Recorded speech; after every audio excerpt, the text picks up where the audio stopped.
Mesdames, Messieurs les élus du territoire, Mesdames, Messieurs les représentants d'institutions, Mesdames, Messieurs les commerçants et chefs d'entreprise, Mesdames, Messieurs les présidents d'associations, chères Muroises, chers Murois, chers amis. Il y a un an, nous nous retrouvions lors des nombreuses cérémonies de vœux dans nos communes. Avec cette crise sanitaire due à la pandémie de Covid-19 à l'échelle mondiale et au vu des restrictions imposées pour lutter contre le virus, les cérémonies de vœux ne pouvaient bien évidemment pas se tenir en ce début de nouvelle année. C'est pourquoi j'ai décidé de m'adresser à vous par la voie du numérique, ce mode de communication qui s'est imposé par la force des choses de manière encore plus forte tout au long de l'année 2020.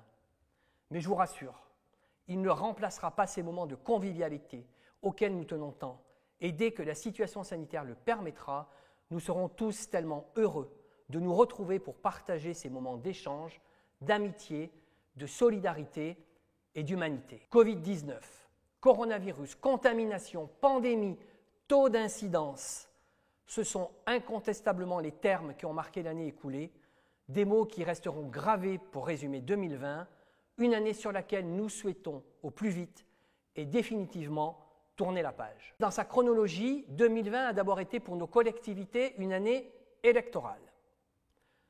Épaulé d'une équipe motivée et renouvelée de près de moitié, j'ai décidé de me représenter pour un nouveau mandat municipal. Nous avons fait campagne, fort d'un bilan exemplaire et affichant un programme ambitieux pour la Mure. Notre équipe s'est finalement retrouvée seule en course pour cette échéance municipale. Le 15 mars dernier, la liste entière a donc été élue, 2 jours avant le premier confinement national et au démarrage d'une crise sanitaire sans précédent. Les nouveaux élus ont dû se faire la main dans un contexte difficile, bien loin d'un début de mandat serein et pédagogique. Je tiens à les remercier et à les féliciter, car il a fallu gérer dans l'urgence, s'adapter et composer face à une situation inconnue, tout en gérant le quotidien.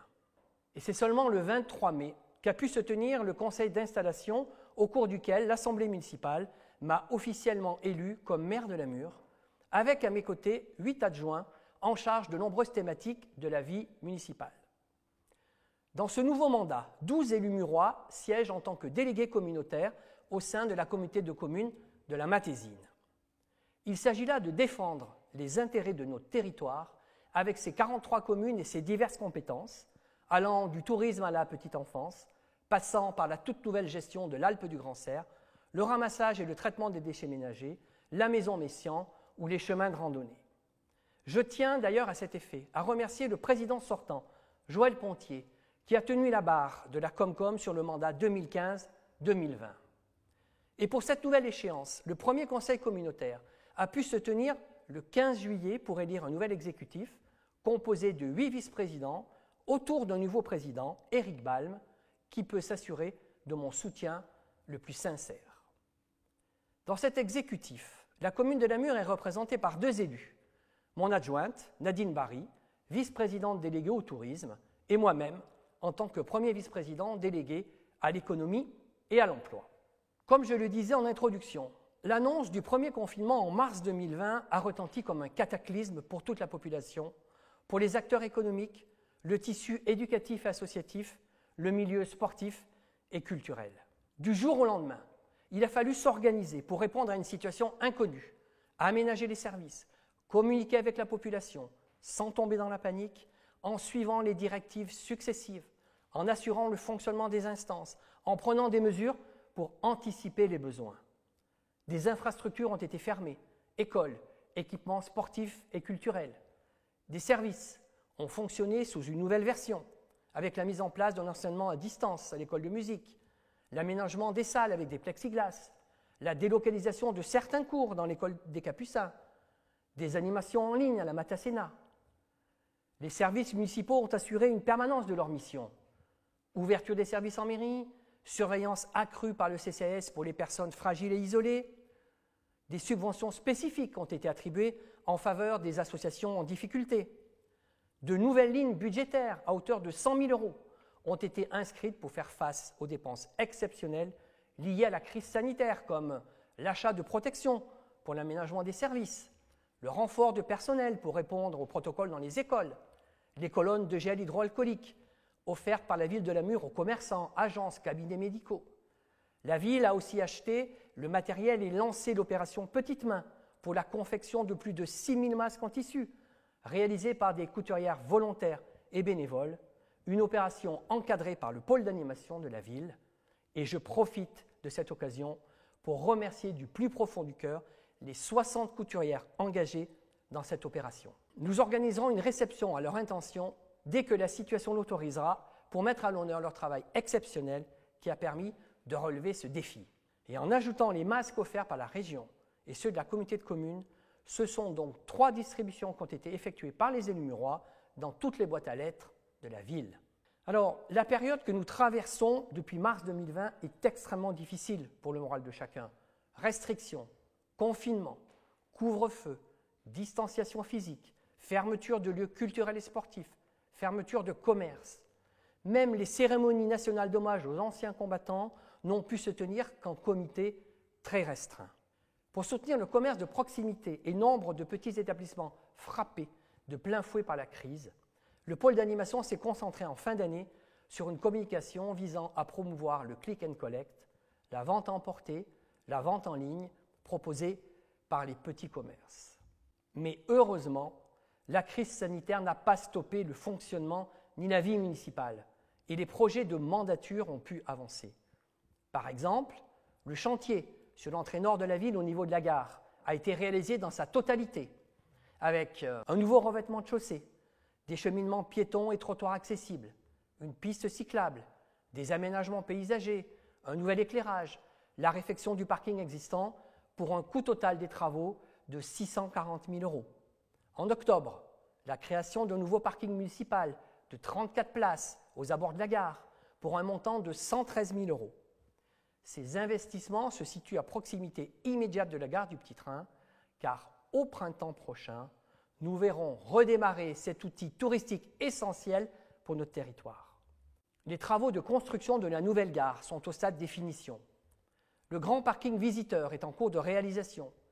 Les aménagements sur la totalité de la voie s'achèvent.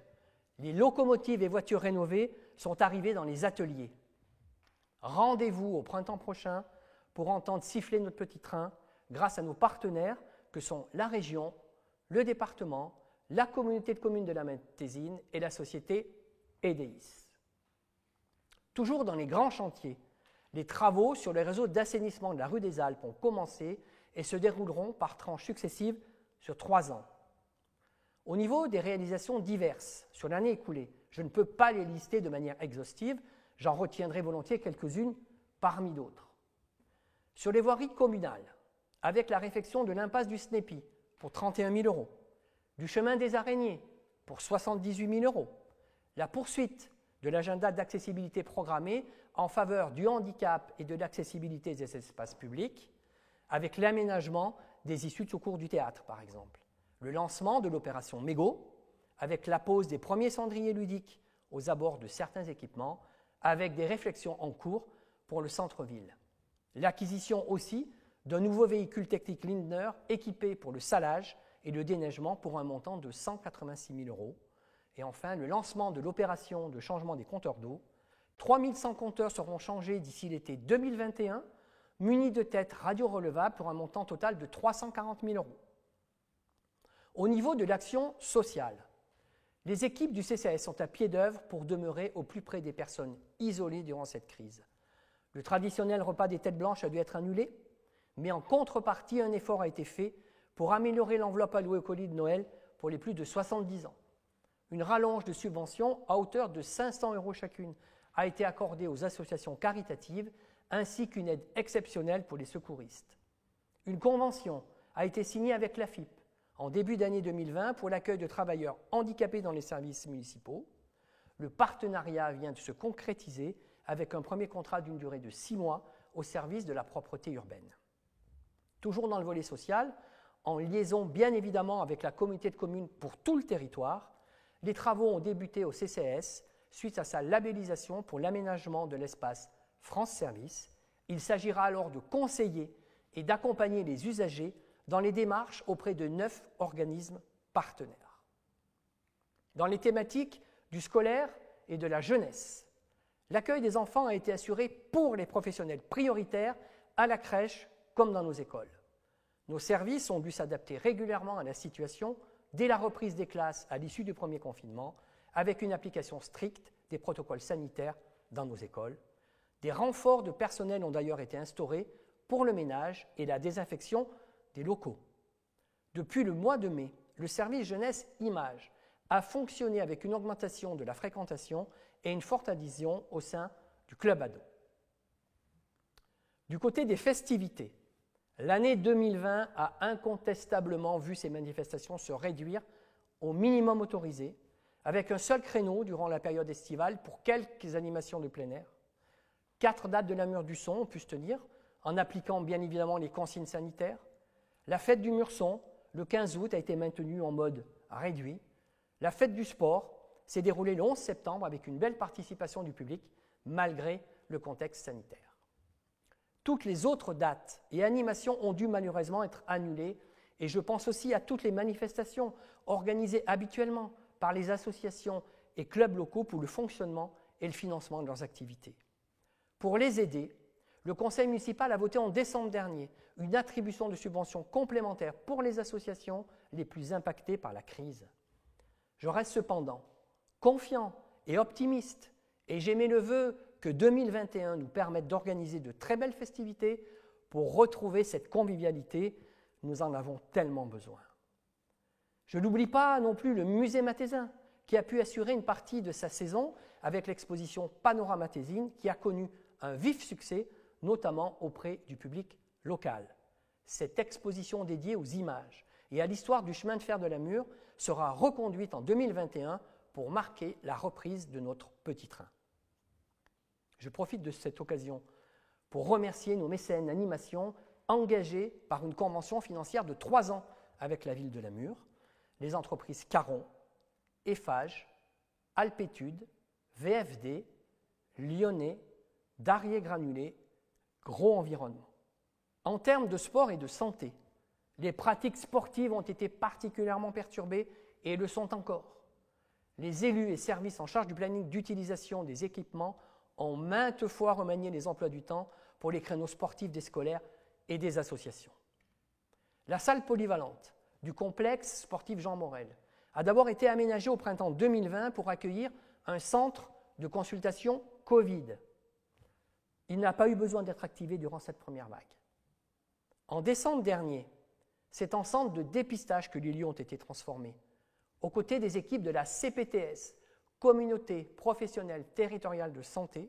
La ville de la Mûre a mis à disposition les locaux, le personnel et le matériel. C'est ainsi que près de 800 tests antigéniques ont pu être pratiqués avec le concours de la région Aura sur 3 jours et demi. Depuis cette semaine, c'est à la Maison des associations, à la MAB, qu'est installé le centre de vaccination Covid. Nous continuerons à épauler la CPTS et les professionnels de santé pour la réussite de cette campagne de vaccination.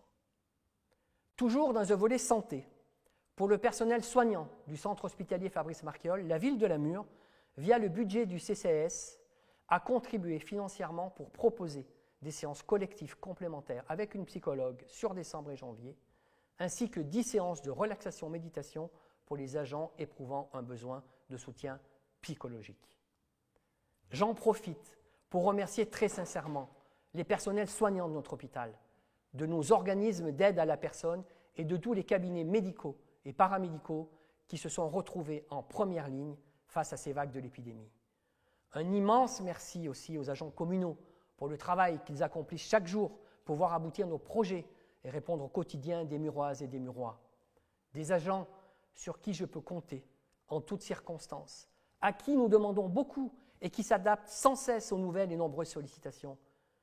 Ils sont parfois, malheureusement, la cible de certains mécontentements, mais ils seront toujours assurés de mon soutien indéfectible.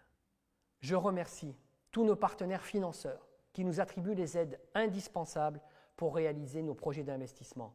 L'État, la région, le département, la communauté de communes de la Matésine. Merci à tous les acteurs économiques locaux, les entreprises, artisans, commerçants qui font vivre et dynamisent notre commune et notre territoire. de même que le tissu associatif qui propose en Matésine un panel d'activités attractifs. Beaucoup ont pu s'adapter, mais je sais que nombre d'entre eux souffrent de cette crise sanitaire et je forme le vœu le plus sincère afin que la sortie de cette période difficile leur permette de rebondir, de perdurer, de reprendre au plus vite leur rythme normal de fonctionnement. Je n'oublie pas de remercier tous les membres de mon équipe qui s'investissent pour la Mure et pour notre territoire. Je suis fier d'avoir à mes côtés cette belle équipe motivée que nous vous présenterons à la fin de mon intervention et je sais pouvoir compter sur elle. Même si l'année 2020 n'a pas rimé avec animation et festivité, notamment en fin d'année, où il a fallu à contre-cœur annuler le village de Noël, nous avons malgré tout décidé de décorer et d'illuminer au mieux la ville avec de nouveaux éléments pour rappeler une ambiance de fête, marquer la magie de Noël et offrir un peu de baume au cœur. Maintenant, 2021 se présente à nous. Alors bien évidemment, nous espérons tous une très favorable évolution de la situation sanitaire en allant vers des jours meilleurs et avoir ainsi une levée progressive des restrictions. Au niveau des programmes municipaux, je citerai quelques projets et événements qui se concrétiseront au cours de l'année. La création des quais-bus le long du Jardin de Ville, avenue de la République. Le chantier vient d'ailleurs de commencer. Le redémarrage tant attendu du petit train de la Mure. La poursuite du travail pour la sécurisation de nos captages d'eau potable du Rive Bruyant. La réfection du centre aéré pour l'accueil de loisirs. L'ouverture de l'espace France Service dans les locaux du CCAS. Les travaux sur l'ancienne gare pour l'accueil de l'école scientifique TTIS sur le temps fréquence et la cybersécurité. La création de nouveaux lotissements. La montée en puissance de l'opération de revitalisation des territoires pour laquelle la ville de la Mure a été retenue et la mise en place du dispositif Petite Ville de demain, la réalisation d'un livret recensant toutes les associations sportives et culturelles de la ville et bien sûr le retour d'un beau programme de festivités et d'animation.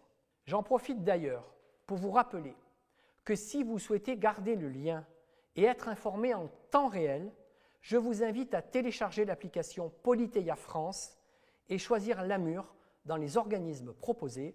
Vous êtes d'ailleurs déjà plusieurs centaines à l'avoir fait.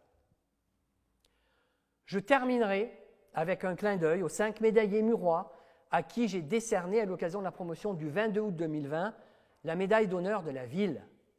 Cette médaille était depuis 5 ans remise officiellement lors de la cérémonie des vœux.